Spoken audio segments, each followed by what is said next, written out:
Just completed this 1949 to 50 Ford. It's Fire Department New York Chief in 1/43rd scale from White Rose. It's a pretty old die-cast, and there's my hand behind it just to give you an idea of the scale.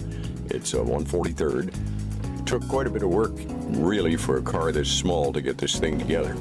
One of the first things I had to do is pull off the dummy dome light that was right here and drill the hole out larger so I can feed a 3mm LED through there, and then cut that little plastic collar from a piece of 3/16" styrene tubing, paint it silver, get the whole thing glued back on and wired into the car.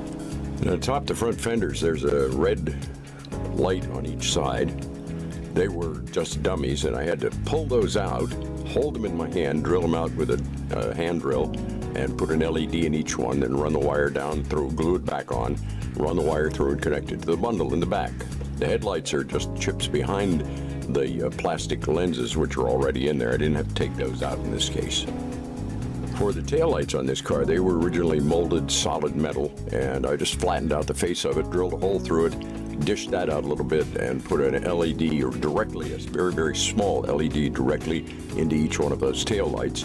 Then made a lens using some stuff called laser bond, painted it red, same with the lenses on the front two lights. And here's a look at the end result once I got it all together.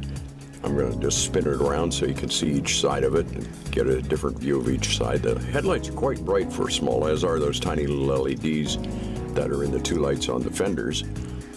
And the tail lights are rather bright as well, although in this camera they don't look near as red as they actually are. But the thing is really nice once it's finished. I'm pretty pleased with it. I think the guy that owns it's going to like it quite a bit too. Here it is without the front light on it, so you get a little more view of what all the flashing lights look like with a little less light, which is probably the way it would be displayed eventually on a train layout. It's intended for that, and it runs on 9 to 12 volts DC current.